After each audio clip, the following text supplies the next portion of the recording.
volesse sapere. Allora, di solitudine è una parola composita tra solitudine e isola, è un acronimo, il MIST che ho coniato io. Di solitudine lo devo dire però no, di verbo nucleato, ossia rubato a Gesualdo Bufalino, uno dei più grandi scrittori siciliani, insieme a Sciascia e Pirandello, ovviamente, e Quasimodo, eccetera. E quindi è questo, diciamo, questa crasi tra isola e solitudine, che poi è la bellezza di andare sulle isole italiane, è quella di andare a cercare gli uccelli, ma è quella di fuggire dal mondo, soprattutto oggi contemporaneo, dove i social non ci abbandonano mai.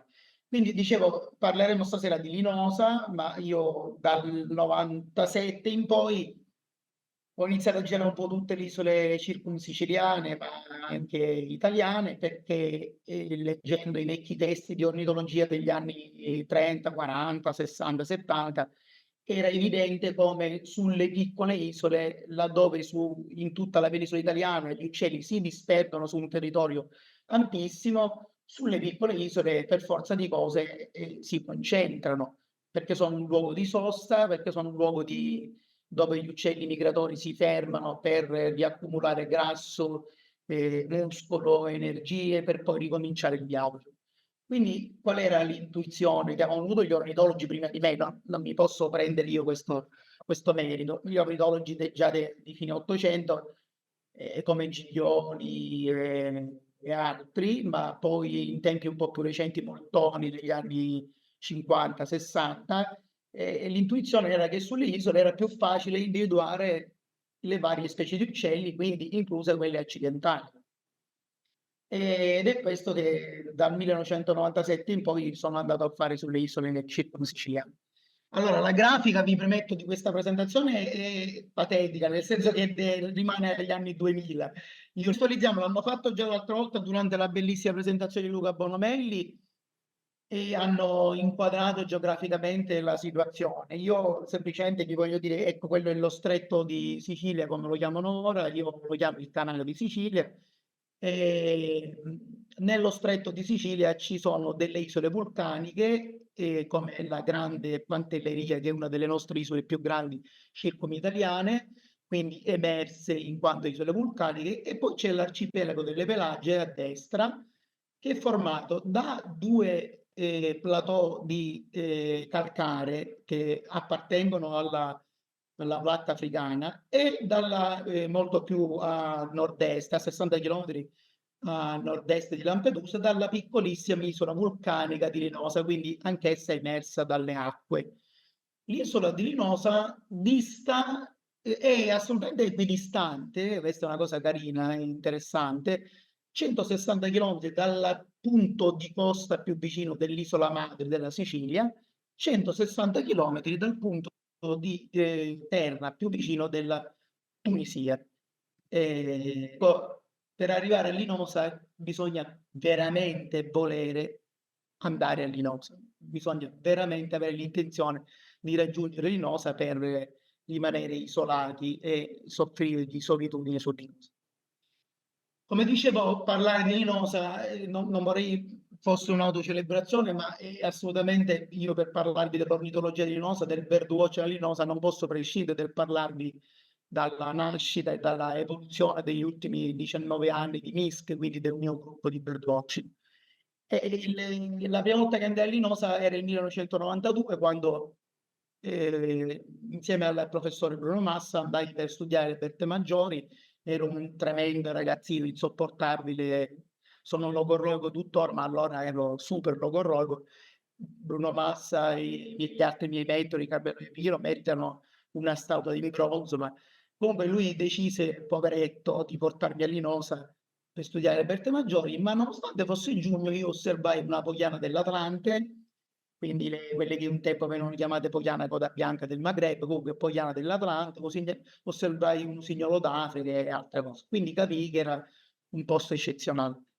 Nel 1997 vado per la prima volta a fare birdwatching a Lampedusa e a iniziare a studiare la colonia di falchi della regina, però dovranno passare altri 8 anni prima che il grandissimo Hans Larsson, chi non sa chi sia Hans Larsson, ve lo spiego, è l'autore dei disegni della guida sui gabbiani del mondo, l'autore dei disegni della guida delle sterne del mondo, l'autore dei disegni della guida degli stercorali del mondo, e ora è uscita una bellissima guida su tutti gli uccelli marini del mondo. La parte dei disegni più bella l'ha fatta lui. Lui è un mio carissimo amico, ci conosciamo da 30 anni. Lui mi chiese dove andare in primavera per trovare rarità. E io senza esitazione gli dissi, anzi, vai a Linosa, vedrai che ti diverti. E in effetti il primo giorno trovo stiamo parlando di aprile, un whiskuro che cantava nel giardino della casa che aveva affittato. Il giorno dopo trovò una Silvia del deserto, il giorno dopo ancora trovò un trombettiere, poi trovò degli usignoli d'Africa, eccetera. Il tutto in 10 giorni saltò fuori di tutto. E allora dal 2006 in poi fondai questo MISC e decidemmo di frequentare regolarmente l'isola sia in primavera che in autunno. E iniziamo a fare anche un po' di schizzi, di disegni su come creare un logo per questo gruppo di mattoidi e il MISC.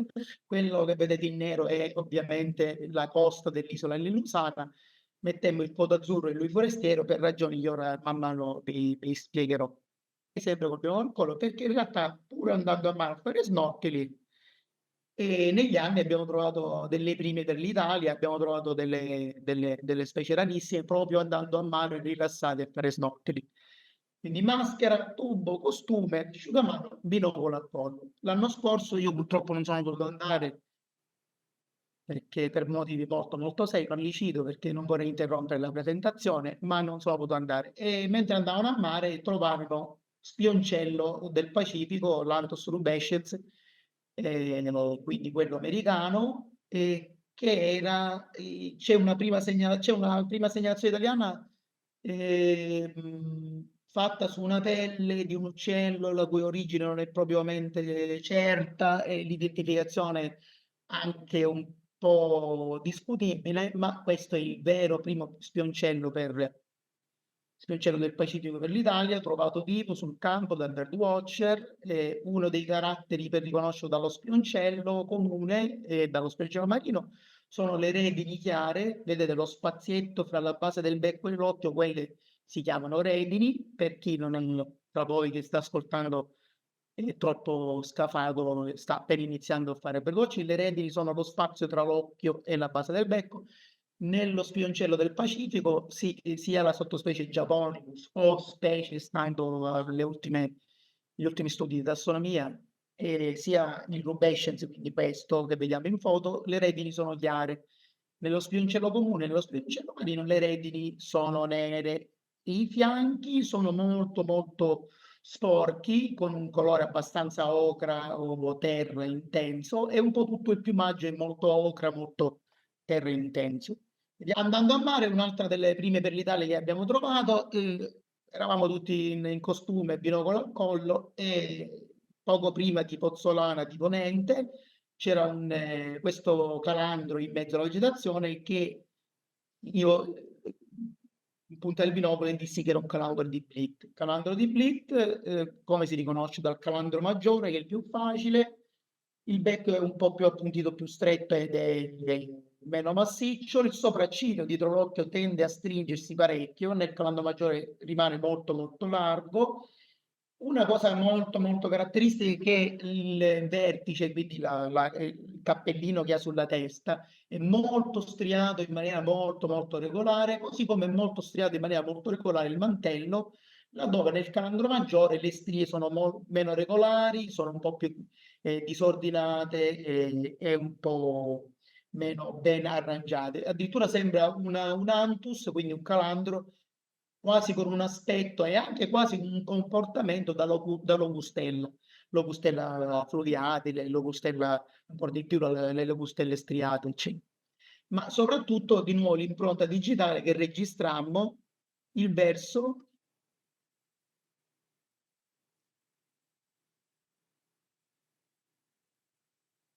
Sentite, è una sorta di via di mezzo tra un passero e una pispola, scusate, una cutrettola, laddove il calandro maggiore sentite, è nettamente diverso, molto più metallico, molto più sonoro, più esplosivo, più improvviso. Vi faccio risentire un game intorno a Linosa. Linosa, diciamo, è un'isola vulcanica molto molto piccola, 5,4 km quadrati, quindi è una delle più piccole isole circum-siciliane. Questo fa sì che è più facile vedere un alto numero di migratori concentrati ed è quindi anche più facile trovare gli accidentali, relativamente più facile, ora vedremo perché relativamente più facile nelle prossime diapositive, perché in realtà è abbastanza complicato, non è un'isola nuda di vegetazione come vi ha fatto vedere molto molto bene la torta Luca Bonomelli, non è un'isola nuda di vegetazione come le Shetland, dove è tutto prato e poi c'è un singolo cespuglio dove si vedono tutte le rarità in paese. Ecco, sbarcare a Linosa è sbarcare su un'isola dai colori intensissimi, dai contrasti fortissimi, un po' come tutte le isole vulcaniche. Le isole vulcaniche, anche se parliamo di isole Eolie, Alicudi, Salina, quando sbarchi o ti respingono per la loro forza, per il loro magnetismo, o ti ingabbiano, ti imbrigliano per sempre per la loro bellezza, per i loro colori incredibili, rossi, neri, giallo, è meraviglioso, è proprio un tripudio di colori, di contrasti nettissimi, fortissimi. E la vegetazione è ricchissima, questo è un papavero cornuto, vegetazione ricchissima, peraltro con diverse specie floreali endemiche, alcune delle quali sono rinvenibili anche a Lampedusa, quindi probabilmente sono state portate dai vari colonizzatori da Lampedusa, altre sono in realtà proprio endemiche di Linosa e come vedete la vegetazione è rigogliosa, un po' come in tutte le zone vulcaniche. Voi sapete bene che il terreno vulcanico è un terreno molto fertile, non a caso l'Etna ha dei vigneti incredibili, famosissimi, Pantelleria idem, penso al passito di Pantelleria, penso al rosso di Pantelleria, eccetera. Quindi qual è la fregatura, diciamo un po' così, che essendo un'isola super rigogliosa, gli accidentali si possono trovare materialmente in tutta l'isola ed è difficilissimo scoparli, pur essendo piccola, come vi ho detto prima, e quindi la cosa dovrebbe favorire, ma è difficilissimo scovarli perché devi percorrere queste strade che si inoltrano in mezzo a questa macchia densissima e non farti sfuggire nessun verso, nessuna emissione vocale, nessun volo fugace, furtivo tra i cespugli. Però è stupendo perché fare birdwatching a Linosa è perdersi nel blu del mare, è perdersi tra i fico d'India e i muschi millenari che hanno visto i Romani, che hanno visto i Fenici. Eh, Ci sono infatti diversi luoghi di raccolta dell'acqua dei Romani, quindi delle cisterne romane, ci sono tracce dell'arrivo dei Fenici. E farsi il bagno in posti meravigliosi come i faraglioni e perdersi guardando la linea di orizzonte che si confonde tra cielo e mare. Ed ecco perché di solitudine, perché è un posto dove a un certo punto ti disorienti e non sai più dove finisce il mare e inizia il cielo ed è una meraviglia di colori.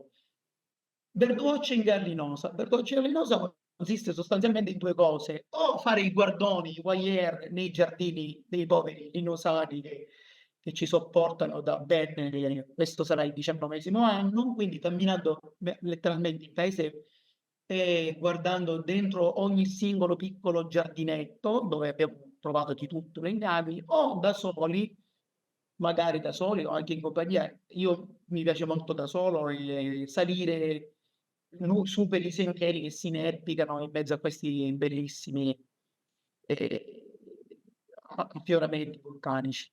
Oppure, come fanno molti fotografi, devo dire che negli anni è risultato anche abbastanza produttivo, una piccola sedia, in questo caso una sedia rubata da una casetta alla vicina, e appostarsi in mezzo a questa ricchissima macchia di mirto, di lentisco, di ginepro, di tutte le essenze mediterranee e aspettare che o in qualche pozza d'acqua, in qualche laghetto, ce n'è 3 o 4 in giro per l'isola, si presenti qualche rarità.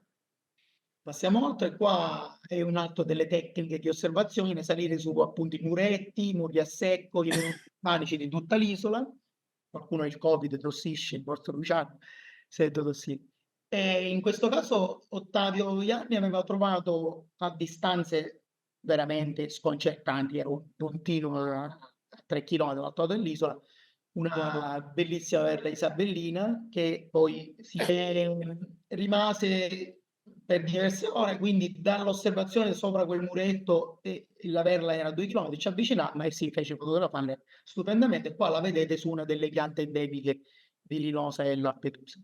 Dicevo, Linosa è una piccola Svizzera, i linosani ci tengono tantissimo, come abbiamo visto colorano tutte le loro case, le tengono sempre belle colorate, allegre, vivaci, e l'isola è molto molto pulita. Negli ultimi anni purtroppo c'è anche lì un po' di abbandono, i social hanno bruciato il cervello un po' a tutti, ma incluso i linosani, che hanno leggermente mollato la presa, ma comunque è come cambiare regione, se non addirittura dimensione, perché l'isola è coloratissima, bellissima, piena di piccoli dettagli poetici, artistici, bellissimi. Ecco, dicevo, è colori, fare birdwatching a Lampedusa, è spiare al di là dei giardini, dai muretti, è uno dei primi giorni che passammo a Linosa, scusate, nel 2006. Hans Lars iniziò a urlare Red Flag Blue Chain, Code Azzurro, urlando come un matto, erano le 7 di mattina, era nel giardino di una persona, ci avvicinammo e lui si posò sul cannocchiale di Hans Larsson, questo non è un fotomontaggio, ve lo garantisco, il codo azzurro posato sul cannocchiale di Hans Larsson, si riconosce che è il cannocchiale di Hans perché è distrutto ed è tutto rattoppato con lo scotch, e iniziamo a urlare. Considerate che era uno dei primissimi giorni che passavano sull'isola, erano le 7 di mattina, eravamo nel giardino di quello che poi è diventato in realtà il nostro grande amico. Iniziamo a urlare sempre, più ci avvicinavamo e più lui si posava sui cannocchiali o sulle nostre macchine fotografiche e più noi facciamo e quindi a un certo punto si aprì la finestra e il povero Linosano pensò che c'era un'orgia in corso nel suo giardino, in realtà erano questi matti che guardavano gli uccelli in preda a quello che poi chiamavamo l'ornitogasmus, perché c'era il primo codo azzurro trovato vivo in Italia e gli altri erano stati o sparati, catturati durante l'uccellaggio da parte di ornitologi dell'Ottocento prima del Novecento, o inanellati. Questo è il primo codo azzurro trovato vivo, ma in realtà negli anni ne abbiamo trovato 5. L'anno scorso, 2 anni fa, scusate, 2 che però non abbiamo segnato perché li abbiamo visti solo in volo, quindi noi preferiamo segnare solo quando si fanno posare, si fanno fotografare, possiamo documentarli. Come vedete, una ricorrente dei codazzurri a Linosa, così come di molti altri uccelli rari, è posarsi sugli immancabili e onnipresenti ficotibbie. Allora, iniziamo il nostro tour virtuale, anche perché io per l'appunto ho il vizio di parlare troppo, quindi non vorrei tenermi fino a luna di notte. Se vi viene il sonno, sentitevi liberi di dormire, ma insomma è divertente, direi. Allora, uno dei posti dove si trovano più uccelli rari a Linosa qual è? Per 2 ragioni che ora vi vado a spiegare. È il paese. Il paese principale, direi l'unico, che tutto il resto dell'isola sono semplici casette molto sparse in maniera abbastanza random e in maniera poco organizzata. Il paese, che è quello che vi ho cerchiato, è anzi è il posto dove cercare più accidentali, il posto migliore per trovare accidentali per 2 ragioni abbastanza evidenti, ma che vi vado a dire. Allora, uno è che è molto ricco di giardini con orti, orticelli ben innaffiati anche nei periodi di siccità. Quindi ovviamente per forza di cose c'è una microfauna di insetti, c'è dove bere, quindi questo attira i migratori, inclusi gli accidentali, a frequentare tutti questi piccoli orticelli, questi piccoli giardinetti. L'altra ragione qual è? Che è il posto più illuminato durante la notte, il resto dell'isola è completamente buio. Quindi un migratore notturno, come voi sapete, che sia insetto, che sia eh, vertebrato, in questo caso uccelli, vengono spessissimo attirati dalle luci e quindi si vanno a concentrare nel paesello. La terza ragione è che in realtà è più facile trovarli perché la macchia mediterranea non è invasiva e non è pervasiva come nel resto dell'isola, quindi di fatto cercare nei giardini, nei giardinetti, delle villette, delle case del paese è più proficuo perché è più facile di fatto trovare gli uccelli che non nel resto dell'isola dove la vegetazione è densissima, come abbiamo visto in alcune foto. Le luci sono anche un problema per le berte maggiori perché infatti all'involo dei giovani, molti giovani vengono attirati verso il paese e materialmente piombano a peso morto su tutte le strade del paese. Gli isolani ormai lo sanno, le trovano, le prendono e le portano in libero a mare. Lo facciamo anche noi quando li troviamo sulle strade. E certe volte fine ottobre, mentre stiamo cenando in giardino, magari perché è una bella serata, iniziano a piombare giovani di Bertomaggiore nel giardino. Noi teniamo spente le luci, ma purtroppo le luci del paese le attirano. Dall'alto vediamo come a volo di uccello per l'appunto vi presento i posti più mitologici dell'isola. Mitologici perché? Perché ovviamente ognuno dei posti dove abbiamo trovato più rarità come dire, ha preso un nickname, ha preso un nomignolo. Nomignolo che serve sia per dire dove la mattina ci stiamo dirigendo, sia nel caso in cui si trovi un uccello raro, si chiamano tutti gli altri birdwatch sull'isola e si dice dirigiti al campetto degli zigoli. Questi sono i campetti degli zigoli, che come vedete sono appezzamenti di orti, orticelli, comunque per la coltivazione, materialmente in mezzo alle case dell'isola. Io vi ho messo un po' di asterischi a secondo delle specie, un po' di stelline, per indicare le varie specie che abbiamo visto. Quelli azzurri indicano gli zigoli minori, quelle gialle, le stelline gialle indicano i crispoloni indiani, quest'unica stellina indica cosa andremo a vedere ora. Il migliarino di Pallas. Ecco, questo credo che è una delle più incredibili rarità che abbiamo trovato noi del MISC all'Inosa, che probabilmente una delle rarità più sconvolgenti trovate in Italia negli ultimi 50 anni, perché è un migliarino di Pallas, primo per l'Italia, 15 ottobre 2017, in piumaggio giovanile, non era ancora presente nella Collins, ora nella terza edizione c'è il giovane di migliarino di Pallas, proprio perché c'è questa segnalazione degli anni 70 alle Shetland e questa segnalazione nostra del mischio all'Inosa in piumaggio giovanile, quindi è partito prima di fare la muta, prima la parziale e poi la completa post giovanile, e è arrivato all'Inosa in piumaggio giovanile. Piumaggio che è praticamente impossibile da trovare sulle guide a disposizione di noi europei. Io ho avuto la fortuna di averlo ascoltato diverse volte in Asia e quindi in realtà lo riconobbi dal verso, che ora vi andrò a fare sentire, e da alcune altre caratteristiche.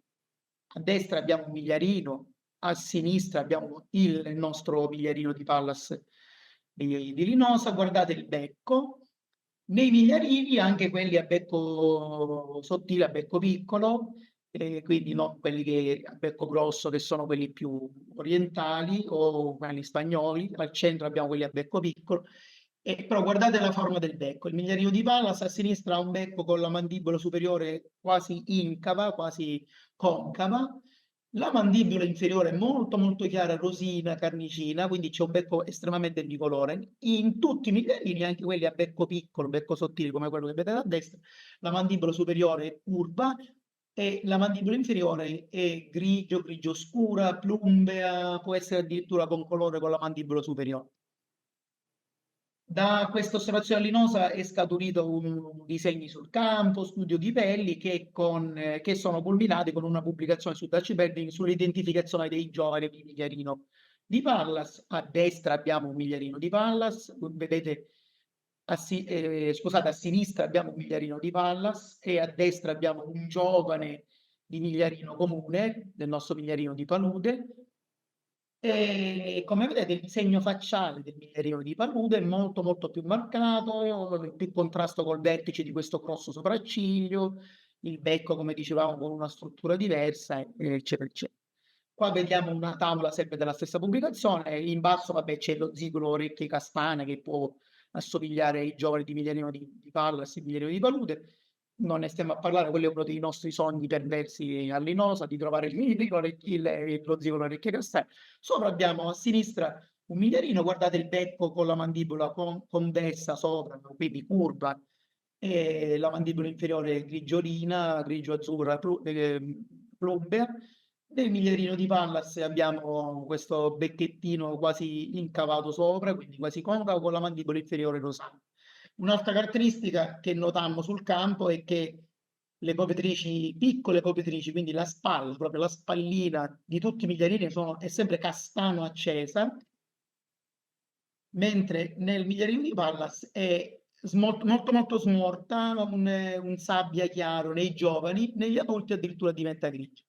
Ecco, il verso è completamente differente, distintivo. Io lo riconobbi dal verso, mi passò in volo sulla testa, scappò verso mare, passò in volo sulla testa di Michi e io urlai, Migliorino di Pallas, scomparve a mare.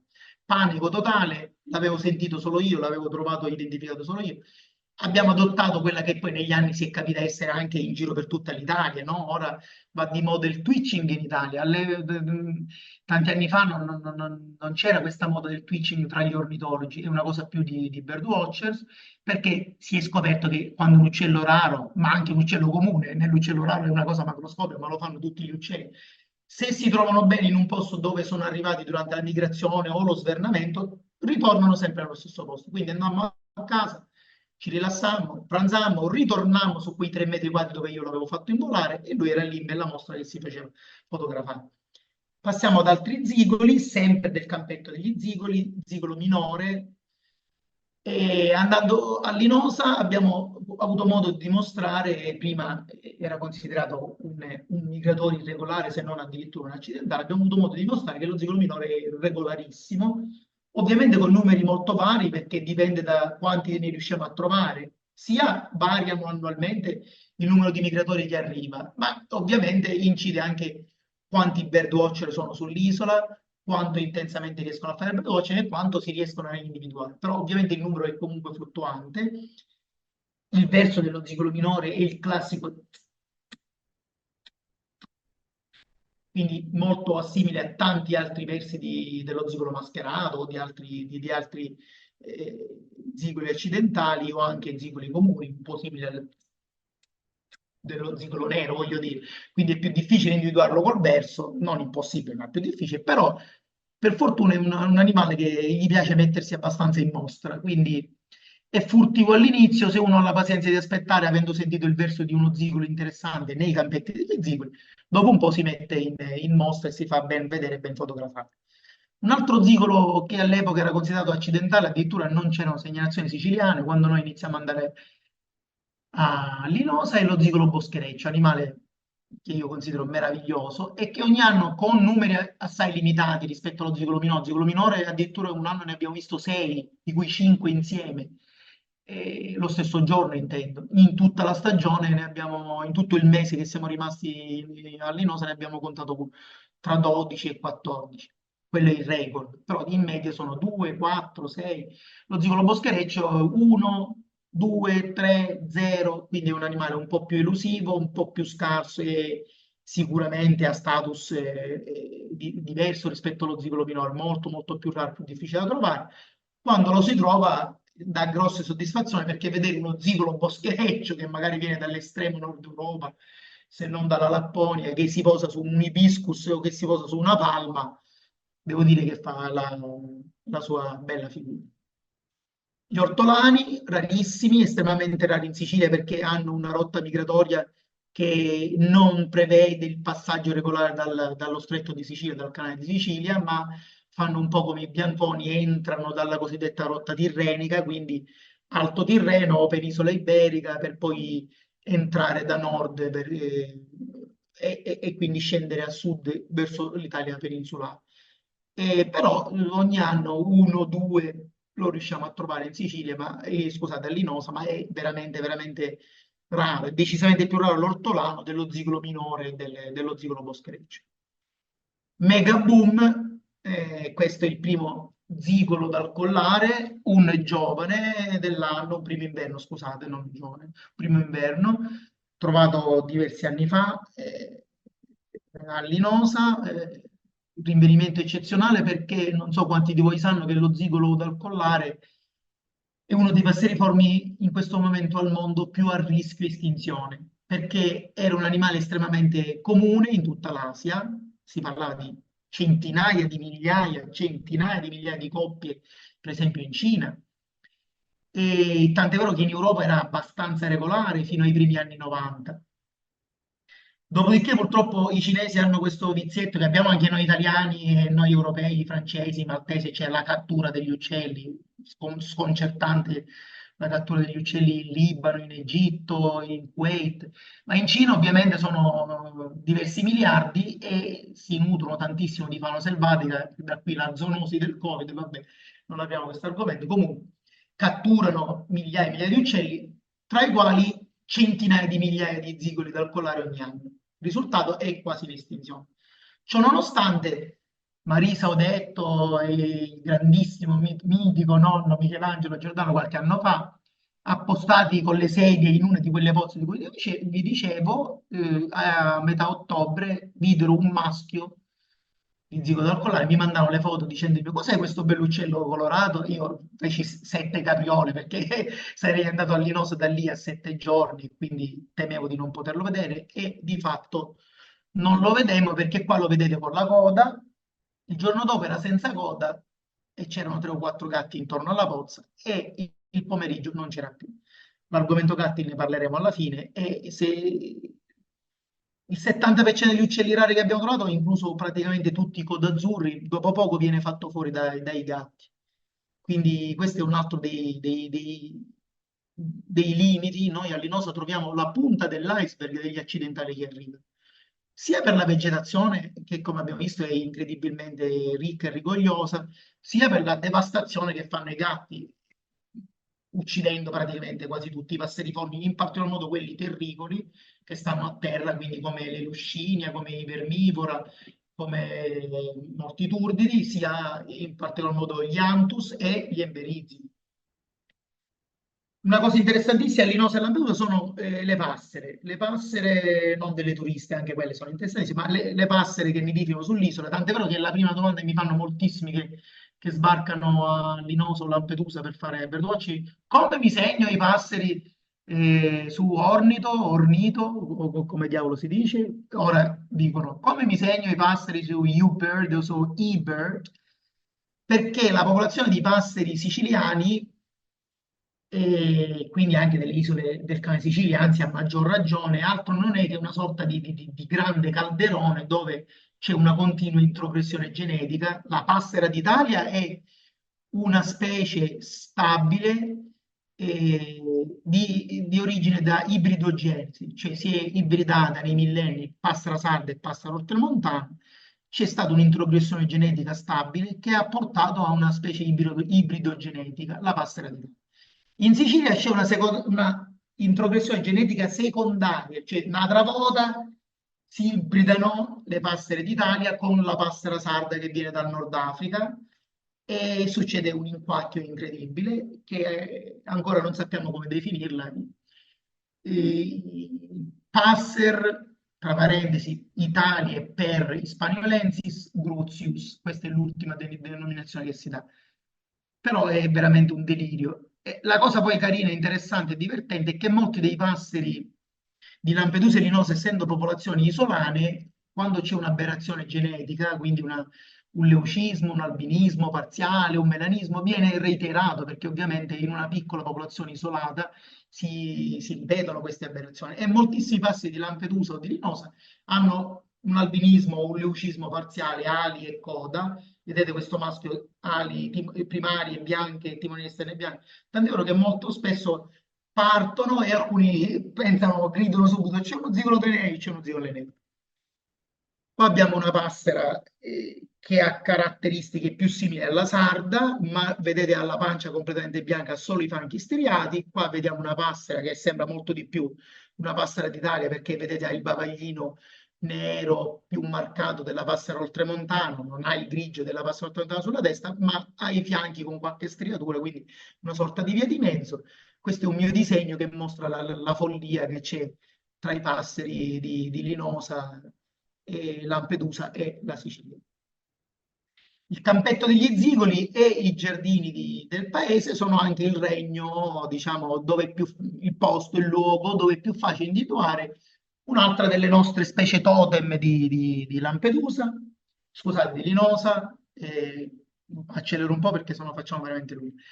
Il prispolone indiano, quando andammo il primo anno, era un ultra mega accidentale con pochissime segnalazioni in Italia. Dall'arrivo del Mischia a Linosa si è visto che in realtà è regolare, un po' per i cambiamenti climatici, quindi ovviamente ha influito anche lo status e la fenologia della specie, e un po' perché noi iniziamo a trovarli, sicuramente questo ha inciso tantissimo perché nel nord Europa già li trovavano da parecchi anni, e la specie è diventata regolare, viene facilmente individuata in mezzo all'erba, è molto molto elusiva, però una volta che la si individua si riesce a seguirla, ha questo verso che è molto molto simile al prispolone, ma è molto secco, acuto e sembra quasi una via di mezzo tra prispolone e pispola gola rossa. Ma soprattutto quando la si vede è facile riconoscerla per questo piumaggio molto molto verde oliva. Le marginature delle terziarie sono tendenti all'ocra, verde oliva, nel prispolone sono molto molto più gialline, più ocra. C'ha questo sopracciglio nettissimo, questa stria malare nettissima, questa macchia sull'orecchio nettissima.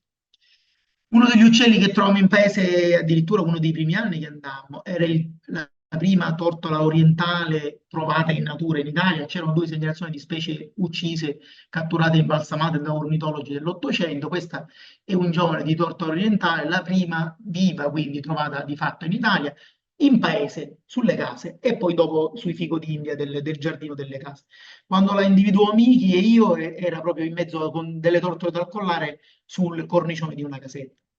Guardiamo in questa foto un carattere identificativo e il nero delle timoniere, vedete, rispetto alle sottocaudali, quella che vi sto segnando in questa barretta sono le sottocaudali, il nero è molto esteso oltre le sottocaudali. Questa è una guida fotografica uscita da pochissimo, Niels van Duvendyke, Handbook, Identification Handbook, Photographic Handbook of Western Palearctic Birds, è uscita proprio da una decina di giorni.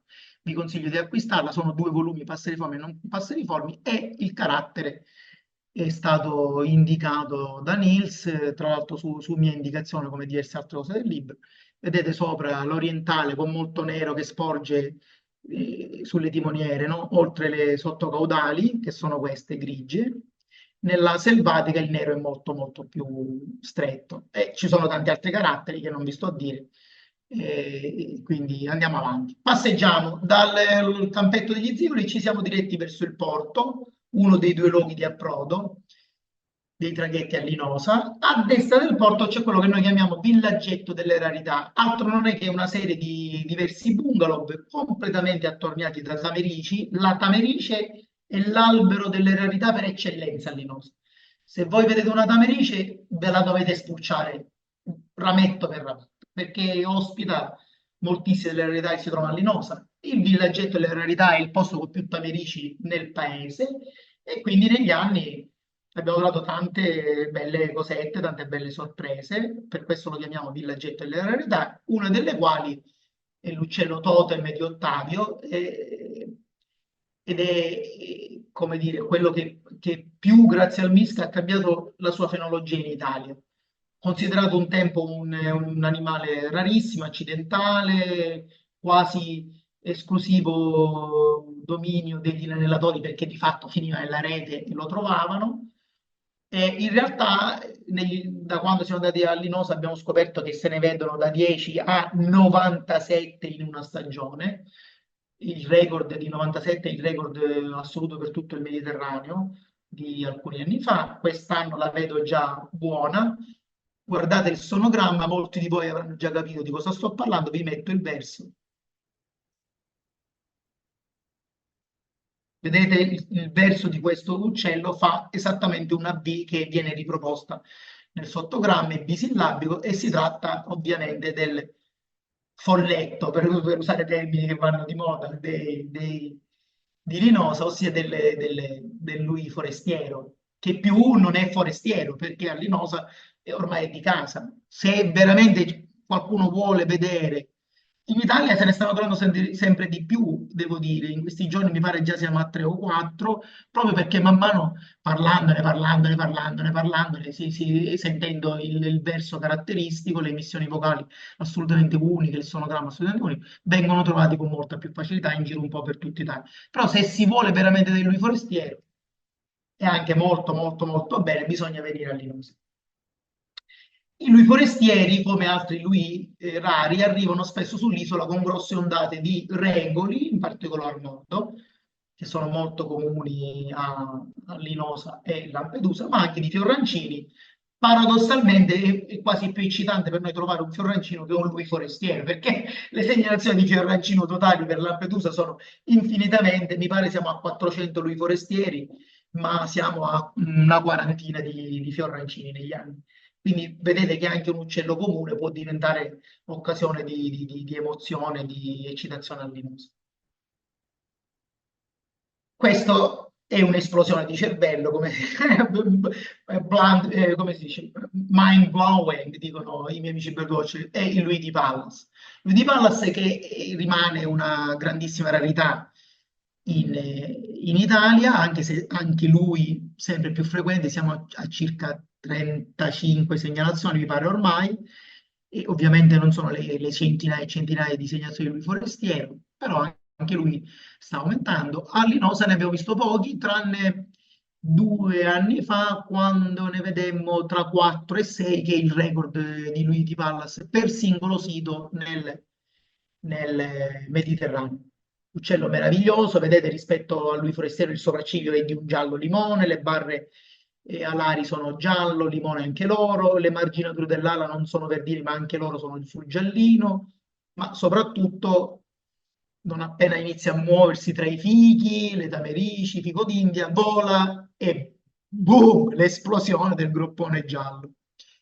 Gli inglesi danno un nome bellissimo, un nickname, un nomignolo bellissimo a lui di palla, lo chiamano Seven Stripes Warbler, cioè il Philoscopus, il lui dalle 7 strisce, perché ha la testa che è piena di strisce, ha le 2 barre sulle ali e ha questa fascia gialla sul groppone. Un'altra mega rarità trovata a Linosa, questa nello specifico da Ottavio, prime segnalazioni italiane, poi confermate da 2 catturate a Ventotene con analisi genetica, e la Balia dell'Atlante che nidifica principalmente in Marocco con piccole popolazioni relitte in Algeria e Tunisia.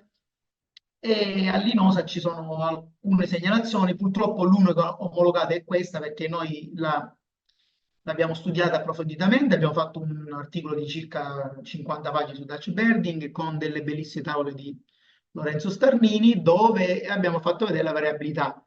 Gli individui ultratipici, vedete in alto a sinistra, hanno una macchia frontale, una bianca gigantesca. È la balia con la macchia frontale più grande di tutti. Una sorta di semicollare come la balia caucasica, moltissimo bianco sull'ala, quando addirittura stiracchia l'ala, tutte le grandi globici sono bianche, però purtroppo c'è una certa variabilità, quindi gli individui come questo che vedete in basso, il più in basso, con meno bianco sull'ala e meno bianco sul collo, in realtà sono estremamente difficili, se non impossibili da riconoscere dalla balia nera della sottospecie iberica, quindi quella che si trova nel sud della Spagna, e da alcuni estremi di balia nera. Però anche qui ci aiutano al solito i sonogrammi. Abbiamo la baia dal collare in alto, abbiamo la baia dell'Atlante, quindi la ficedula speculigera al centro, e sotto abbiamo la balia nera. Vedete, i sonogrammi sono distintivi perché la balia dell'Atlante ha un verso che è intermedio tra i due, molto acuto, con dei picchi molto alti, ma abbastanza raspante. Vediamo se si sentono, ve li faccio sentire. Questa è proprio la balia che avete visto prima in foto dell'Atlante, registrata e fotografata da Ottavio. Verso molto acuto e un po' grattante. Questa è una macchina fotografica. Andiamo sulla...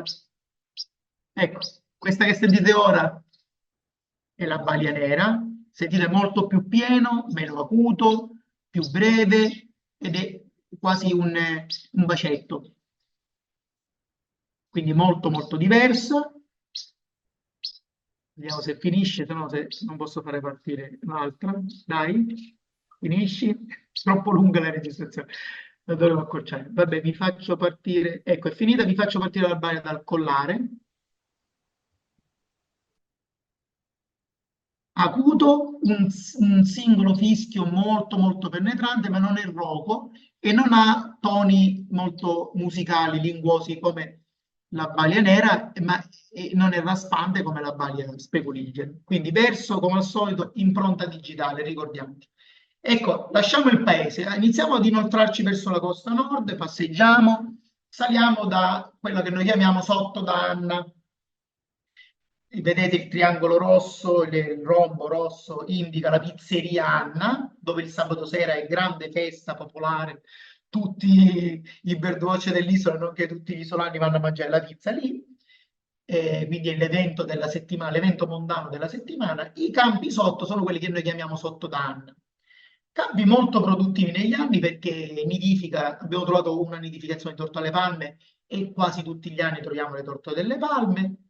È praticamente regolare il ciuffolotto scarlatto ed è regolare altro uccello che da grande rarità in Italia, grazie alle visite regolari del Misca allinosa, ha cambiato fenologia e status, è diventato assolutamente un migratore regolare in Italia, sebbene scarso, sebbene localizzato, sebbene di difficile individuazione, ma allinosa è un'altra di quelle specie praticamente garantite.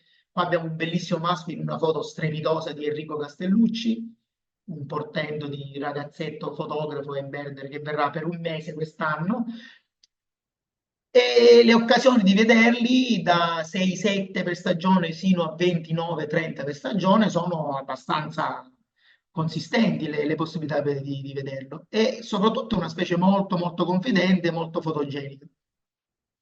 Ci spostiamo, scendiamo verso Pozzolana di Ponente, quindi in realtà come se ritornassimo verso l'alto approdo del traghetto, sono i campi del Blit. Perché i campi del Blit? Perché lì è dove ho trovato il calando di Blit. Altro posto che vi consiglio se venite a Linosa di monitorare tutti i giorni, perché questi campi apparentemente spogli che vedete vicini all'eliporto, ne danno ospitalità al Calandro di Blit una sola volta, ma tutti gli anni al Calandro Maggiore, tutti gli anni al Trombettiere, il posto dove vedere la Steppazzola di Sardegna, che non è molto comune, contrariamente a Lampedusa, dove sentire il beccamoschino iberico, e dove trovare tanti accidentali. Andiamo a vedere, questo è uno dei più iconici, meraviglioso, forse uno dei passeriformi più belli del Paleartico, il codirosso algerino, anche lui considerato un mega accidentale prima che andassimo a Linosa, ora è considerato un migratore scarso ma regolare tra Lampedusa e Linosa.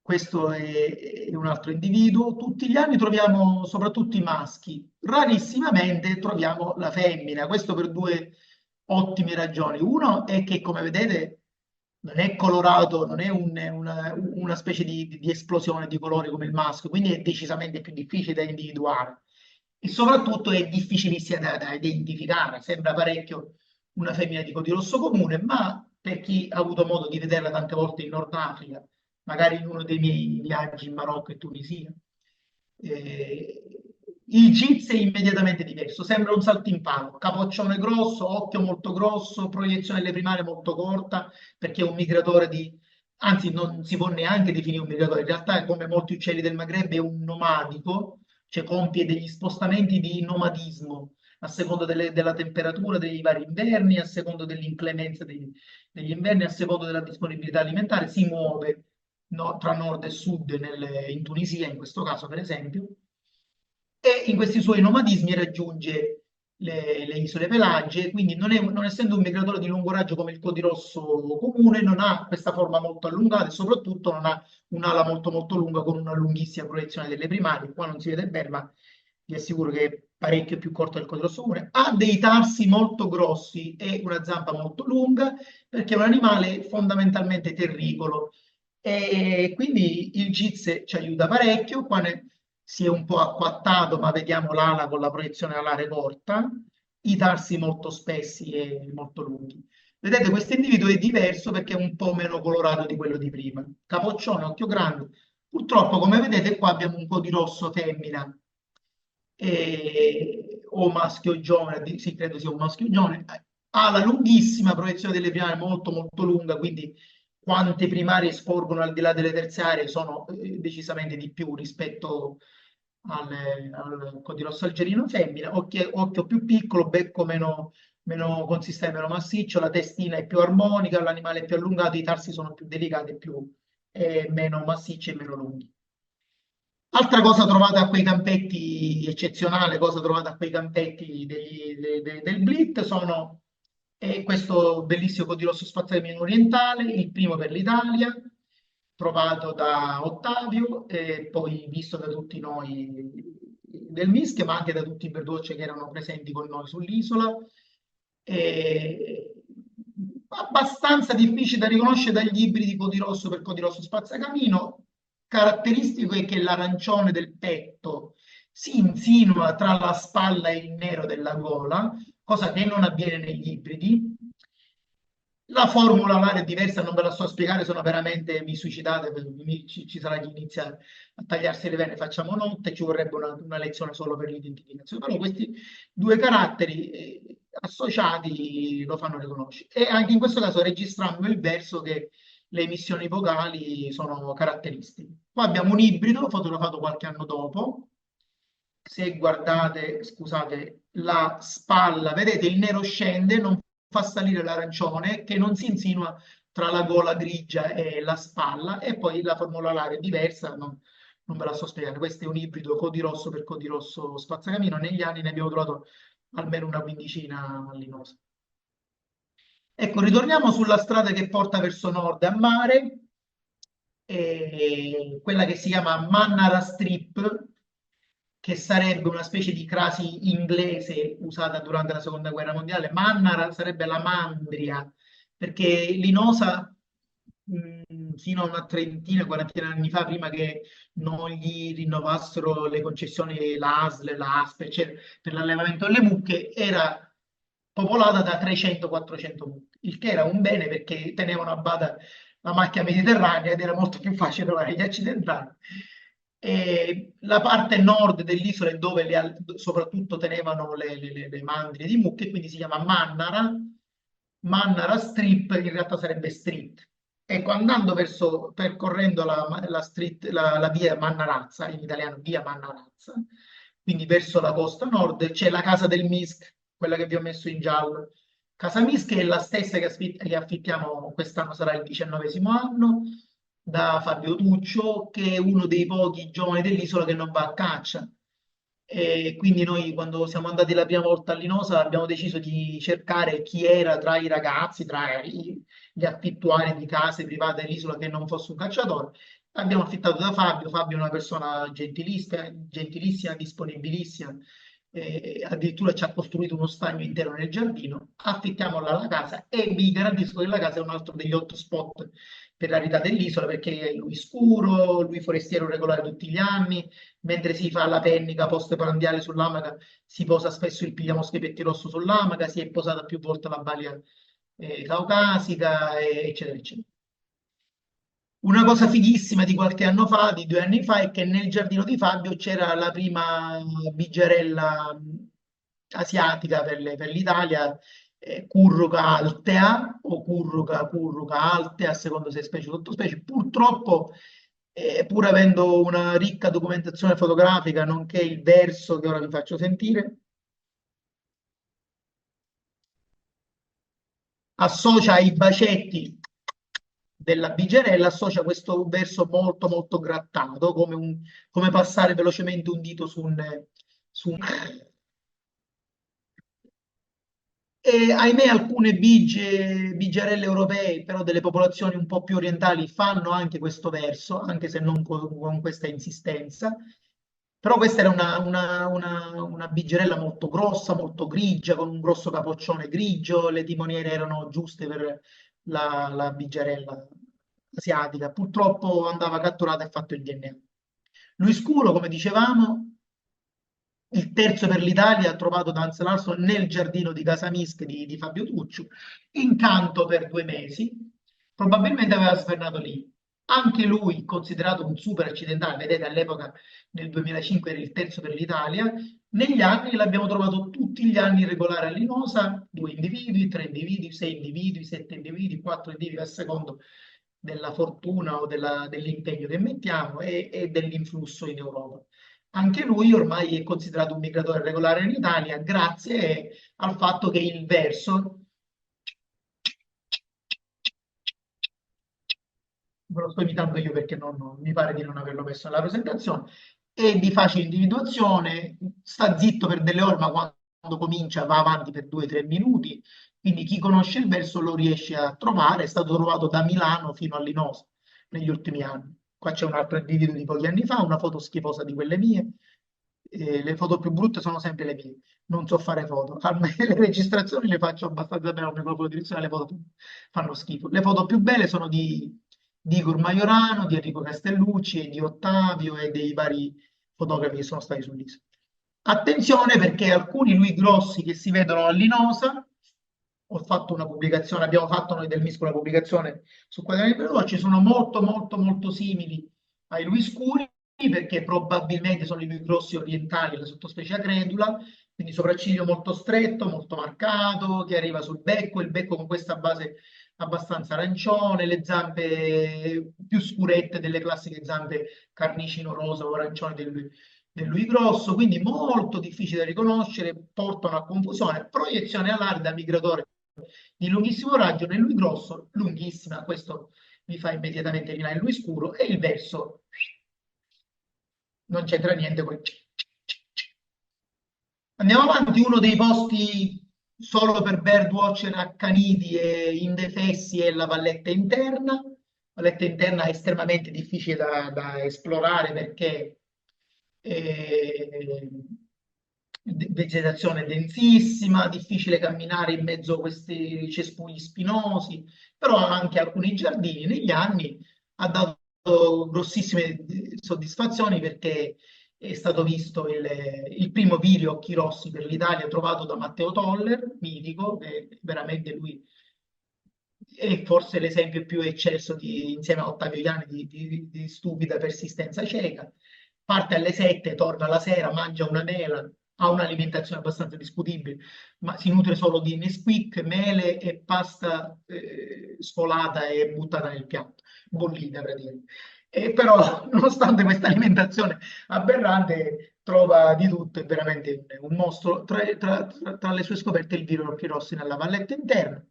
Bigia padovana, animale bellissimo, rarissimo, trovato da Ottavio nella valletta interna.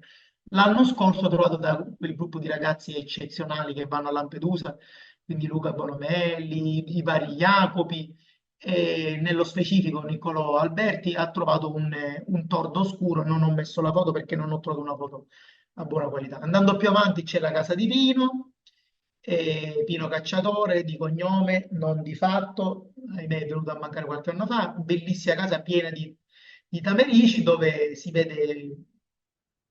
vedono tante cose belle. Continuiamo più a nord, sempre verso mare, accelero, così non arriviamo alla fine, ci siamo quasi. Recinto degli Asini. Guardate questo recinto che circonda quest'area abbastanza arida, eh, abbastanza priva di vegetazione, quindi dove è facile individuare le monachelle, dove è facile individuare gli zigoli, i calandri maggiori, anche lì sono stati visti i coti rossi algerini perché è abbastanza utile il fatto che ci sia poca vegetazione, si individuano più facilmente. E recinto degli asini per ovvie ragioni, qua abbiamo 2 asini, uno quadrupede a destra e uno bipede a sinistra, perché fino a qualche anno fa il recinto ospitava 6-7 asini. La qualcosa era strepitosa perché tenevano bassa la vegetazione e con le feci portavano molti insetti, quindi attiravano tanti uccelli, flock di allodole, dove in mezzo abbiamo trovato lo zigolo di Lapponia, un'altra super rarità linosana, lo zigolo di Lapponia. Le segnalazioni di Rinosa sono le più a sud d'Europa. E purtroppo gli asini le hanno spodestati, ora non ci sono più, continua a rimanere un posto molto bello da esplorare su base giornaliera. Incluso a nord del recinto degli asini, vedete il rettangolo verde, è quello che noi chiamiamo la casa delle tamerici e il tamericeto del depuratore. Quell'altro triangolo è proprio la vera e propria casa delle tamerici. Negli anni abbiamo trovato in queste tamerici, nel recinto degli asini, l'Anius Scubitor elegans o l'Anius meridionalis elegans o l'Anius elegans, a secondo della tassonomia usata dai vari autori. Sopra, vedete, abbiamo una foto con tantissimo bianco sull'ala e estremamente simile, soprattutto i giovani, anche se in questo caso nella foto in alto era un adulto che abbiamo fotografato nel recinto degli asini. Sotto abbiamo una perla a becco pallido, un primo inverno. Allora, da posato, il primo inverno di Lanius elegans e di Averla del Deserto è praticamente identico all'Agnus pallidirossis, alla Verla a becco pallido. In volo le secondarie sono praticamente tutte nere nella Verla a becco pallido, sono con un tantissimo bianco nella Verla del Deserto. Qua abbiamo una bellissima perla capirossa, in primavera, in autunno sono molto rare, in primavera l'isola si riempie di perle capirosso che frequentano molto il recinto degli Asi. Qua abbiamo una perla capirossa, ma è la perla capirossa sarda o corsa, mi pare che si chiami in checklist italiana il nome italiano, la Badius. Se guardate questi miei disegnini vedrete che la differenza, torniamo indietro, la base delle primarie della Senator, la sottospecie nominale, ha questa bella macchietta bianca, nella Badius, quindi nella perla capirossa corsa, non c'è. Qua ho fatto un disegnino per uno dei primi numeri di quaderni di Birdwatching, stiamo parlando di millenni fa. Si distingue per meno bianco sull'ala, meno nero sulla fronte, quindi il nero meno esteso rispetto alla Senator, che ha un parecchio bianco sull'ala. Ovviamente a secondo dell'età, del sesso, della posizione del corpo, vedere il bianco sulle primarie, vedete a destra è facile, a sinistra è più difficile. Qua è una Senator, quindi la perla capirossa nostra europea, e anche il nero è variabile, nei maschi è più esteso, nelle femmine è meno esteso, quindi i caratteri sono da usare con estrema attenzione. Questa è una Lanius senator niloticus, perla capirossa egiziana, trovata sia a Lampedusa, questa foto l'ho fatta io a Lampedusa, sia a Linosa, ed è quella che ha meno nero sulla fronte, ma molto più bianco sull'ala e sulla coda rispetto alle altre due sottospecie. Linosa, resistete un altro po' che abbiamo quasi finito, Linosa è anche una palestra per i birdwatcher per imparare l'arte dell'identificazione, l'arte del birdwatch, perché questo grosso numero di uccelli fa sì che arrivino gli individui tipici, ma arrivino anche gli individui un po' meno tipici, gli individui atipici, gli individui aberranti. E quindi è una palestra vera e propria per imparare. Questa è una monachella melanoleuca, quindi una monachella orientale. Questi sono dei bellissimi schizzi di Hans Larsson, di acquerelli fatti sul campo, mentre insieme studiavamo le monachelle. Questa cos'è? Non la trovate in nessuna guida. Questa è una monachella orientale, quindi una enante ispanica melanoleuca. Si dice che per riconoscerla dalla ispanica bisogna guardare quanto nero si estende sopra il becco, quindi sulle redini, e quanto è estesa la mascherina. Ahimè, alcuni individui aberranti atipici non hanno praticamente nero sulle redini e la mascherina è poco estesa. A destra abbiamo una tipica melanoleuca in piumaggio fresco primaverile, a sinistra abbiamo una di queste aberranti che abbiamo visto più volte sia a Lampedusa che a Linosa. Quindi, come capite, come dicevo, è una scuola per l'identificazione. Una che era il deserto non ha bisogno di commenti, facile da riconoscere, da individuare, in particolar modo i maschi. E la spallina bianca, grigio-bianca che vedete in questo bellissimo maschio si ripropone nelle femmine ed è un ottimo carattere per individuarle da lontano rispetto alle monachelle sia occidentali che orientali. La coda tutta nera poi taglia la testa al toro. Anche lei molto rara, ancora linosa, però osservata nel recinto degli Asi. Un bianco isabellino osservato regolarmente tanto a Lampedusa quanto a Linosa, molto più raramente in autunno. Il recinto degli asini è anche quello uno dei posti di lezione. Trombettiere regolare a Linosa con pochi individui, un anno ne abbiamo visto nel recinto degli asini 9 o 12 tutti insieme, quindi record per le isole circumitaliane. I tamericeti che circondano la casa delle Tamerici e il depuratore hanno ospitato il primo canapino pallido occidentale, Iduna opaca per l'Italia, il 13 aprile del 2009, trovato da me, visto da Igor, da Ottavio, fotografato in tutte le salse. In realtà, qua vediamo una foto perché oltre al canapino pallido occidentale abbiamo un paio di segnalazioni di canapino pallido nordafricano, quello con la testa più piccola, col becchetto più piccolo in basso a sinistra nella foto di destra, è il canapino pallido nordafricano, il Rei Seri, l'opaca, il canapino pallido occidentale, e quello tra tutti i canapini pallidi che ha la testa più grossa, il becco con la base più larga e un grosso beccone. Dicevo, in realtà negli anni si è scoperto che non solo è praticamente regolare in primavera, attenzione, non in autunno. In autunno non l'abbiamo mai visto, ma in primavera inoltrata, quindi maggio e addirittura fine maggio, e questa è una bellissima foto di Arno Schneider, e non solo è regolare, vedete qua il grosso beccone con questa base arancione, la base molto larga e questo colore isabellino, in effetti ora lo chiamano Isabelline Warbler, in molte guide inglesi. Non solo è regolare, dicevo, ma abbiamo sospettato persino che possa nidificare, perché canta a fine stagione, nei tamericeti, io una volta che sono andato a giugno, ma anche in autunno, si trovano questi nidi molto da Acrocephalus dentro il tamericeto, quindi questa sarà una delle nostre prossime mete, trovare la prima nidificazione italiana. Sempre recinto degli asini, saltimpali siberiani, in questo caso abbiamo una singola segnalazione, non vi ho messo la foto di saltimpalo siberiano, ma abbiamo ormai 5 segnalazioni di saltimpalo del Caspio. Qui abbiamo un maschio in primavera, qui abbiamo un maschio in autunno, sempre al recinto degli asini, che soprattutto se spiccano il volo si riconoscono benissimo per sottoala nerissimo sia nelle copritrici primarie che nelle copritrici secondarie che nelle ascellari, e la coda con tantissimo bianco, un po' una sorta di monachella, quindi di saltimpalo monachella. Silvia del Deserto, anche questa fotografata al recinto degli asini, una delle prime viste vive in Italia da Hans Larsson nel 2006, ma osservata in primavera lo scorso anno da Simone e Marina. Non si può, quasi per concludere, abbiamo quasi finito l'esistente, parlare di Linosa senza parlare delle Berti, una delle colonie più importanti del Mediterraneo. Tutta la notte alcuni birdwatcher fuggono. Anche per quello forse si pensa che Mannarazza viene chiamato Mannarazza, perché sembra che ci sia addirittura anche una mannera, in dialetto mannera, e una muta di cani che guaiscono, che ululano, perché tutte le notti a Linosa, finché non se ne vanno le Berti, la prima notte è poetica, la seconda notte è poetica, la decima notte diventi pazzo perché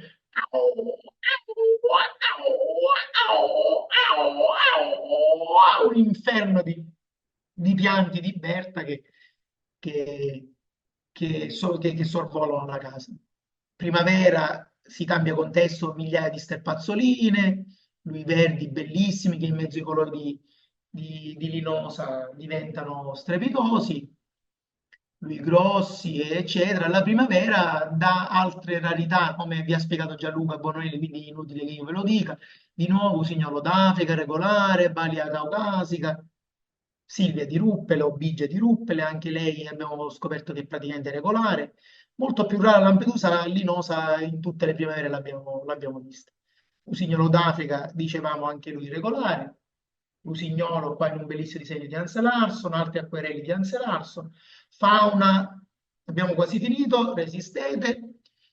Fauna dell'isola interessantissima, abbiamo l'unica popolazione italiana di lucertola di Malta, la Podarcis firfolensis, addirittura Lauranzi mulleri, è una sottospecie endemica di Linosa ed è una delle lucertole campestri, diciamo così, più belle, più colorate, più variabili di tutta la fauna, l'erpetofauna europea. Il gongilo, che si trova solo Sicilia, Sardegna e Nord Africa. A Linosa, come un po' la lucertola, per ovvie ragioni, il suolo è vulcanico, quindi selezione per mimetismo, eccetera. È nero, l'unico posto dove il gongilo è nero insieme a Pantelleria. e quindi stupendo da vedere, facilissimo da vedere per chi non avesse mai visto questo bellissimo rettile. Questo è un altro forma, un altro morfismo della lucertola di Malta. La Zizzeria carsandra, una farfallina africana minuscola che le prime segnalazioni sono state fatte a Lampedusa ormai numerosi anni fa. Abbiamo scoperto che in realtà è regolare sia a Linosa che a Lampedusa. Tra un po' uscirà una nota sul naturalista siciliano.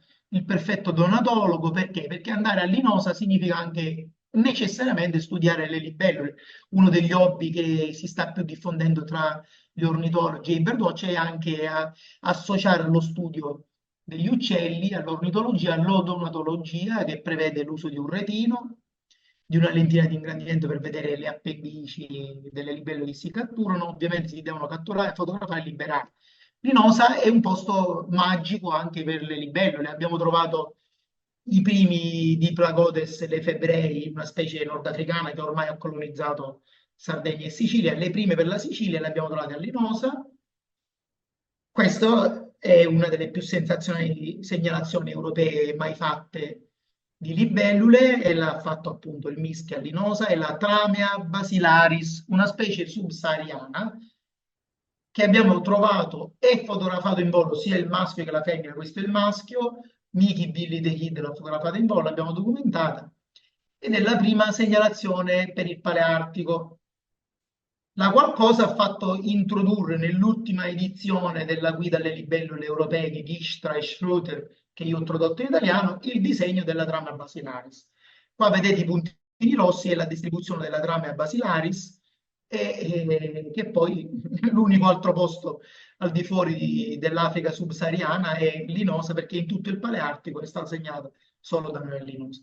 Altra mega scoperta odontologica all'inosa è la Pantala flavescens o Pantala flavescens, a seconda dell'accento greco o latino italianizzato, che è mai segnalata in Italia, trovata da noi all'Inosa, catturata, fotografata, documentata. Abbiamo scoperto che è un migratore regolare all'Inosa. La Tritemis kirby abbiamo quasi finito, anche lei specie tipicamente nordafricana che ha colonizzato Sardegna e la Sicilia ancora no, ma le uniche due segnalazioni siciliane, tutte e due trovate a Linosa. Questo è il Simpetrum Sinaiticum, purtroppo questo è stato raccolto per il museo perché era il primo per l'Italia, trovato invece a Lampedusa e riosservato a Linosa. Sto quasi finendo, andiamo sulle problematiche. Caccia, qualcuno l'altra volta ha chiesto caccia a Lampedusa, ve la faccio breve, altrimenti facciamo veramente notte, non so che ore sono, 22:30, va bene, sì, un'oretta e mezza, d'accordo. Ancora la metà sarà sveglia, l'altra metà dormirà. Allora, ovviamente come in tutte le isole circumsiciliane, uno degli hobby, diciamo così, purtroppo lo sapete, in Italia gli hobby principali sono calcio e caccia. Caccia sulle isole circumitaliane è un gravissimo problema. Quando andammo la prima volta a Linosa e quando andai io addirittura nel 92 e poi nel 97 a Linosa e Lampedusa, materialmente sparavano tutto, dai gufi di palude alla cicogna nera, ai falchi di palude, eccetera. Ora, il primo anno io iniziai una sorta di lotta, di guerra, principalmente con i lampedusani, ma anche con i linosani, denunciando, andando dai carabinieri, mi hanno sparato praticamente in faccia a Lampedusa.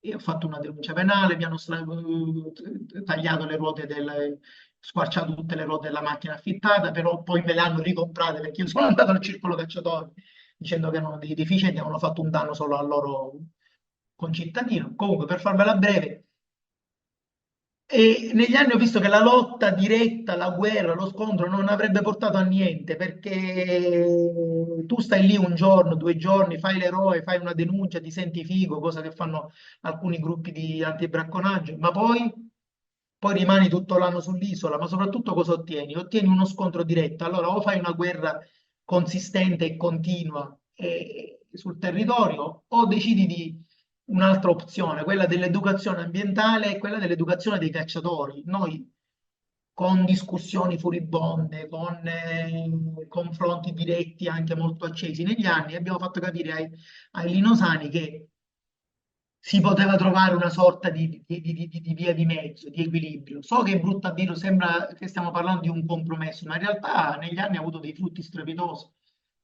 Perché? Perché si sparano, fa molto impressione perché ovviamente un'isola dove ci sono 30 cacciatori, ma un'isola che di norma ha un silenzio quasi come solo nel deserto del Sahara, sentire 300 spari cioè, porta alla follia, si pensa che stiano massacrando tutti gli uccelli. In realtà, man mano, gli abbiamo fatto capire che non dovevano sparare specie protette, ma solo quello che per loro è la caccia principale, tordi, allodole, beccacce, e di fatto aquile minori, bianconi rimangono sull'isola, cigogne. C'è stato un capovaccaio seguito con radiosatellite di Guido Ceccolini che si è fermato sull'isola e gli hanno portato addirittura gli scarti di macelleria. Rimangono tranquillamente a svernare sull'isola, non vengono uccisi. Purtroppo continua un forte pressione migratoria sui tordi, allodole, dicevo, e beccacce. Ma noi con educazione ambientale a spese nostre del MISC, senza nessun finanziamento di nessuna associazione italiana, con mostre fotografiche per gli adulti, per i bambini e per i turisti, abbiamo stampato più di 100 foto formato grande, molto grande, bellissimi di uccelli, sia di interesse venatorio, ma anche degli accidentali, spiegando perché l'isola era strepitosa come luogo di sosta, educazione ambientale nelle scuole, birdwatching per i bambini in giro per l'isola. Vedete qua abbiamo tutte le scolaresche, li stiamo portando in giro per l'isola. Abbiamo capito che l'educazione è un po' come a Batumi sul Mar Nero, no? Dove c'è il Batumi Raptor Count in Georgia che studia la migrazione dei rapaci. Lo scontro diretto alla guerra era impossibile. Da 10 anni fanno educazione ambientale nelle scuole, portano i bambini a guardare i rapaci e a lungo termine, ma alla fine, per quello che è la mia idea, posso anche sbagliare, ma è sicuramente più efficace. Soprattutto, ripeto, da che trovavamo gufi di palude sparati, cicogne, eccetera, che negli ultimi anni c'è un solo idiota che purtroppo un anno ha sparato un piede tortolino, un anno spara le allodole il giorno che la caccia è chiusa, però le specie protette passano incolumi e indenni, da Lampedusa, da Capraia, da Capri, da Ponza, da Ischia, da Marecchio, da Favignana c'è un massacro di specie protette. Gara di disegno per i bambini, il vincitore ha vinto una guida Collins e un binocolino anche discreto che abbiamo comprato noi con i nostri soldi e gliel'abbiamo regalato ed è un bambino eccezionale, si chiama Leone, ha visto una ballerina bianca e gli ha detto ti amo, una roba spettacolare.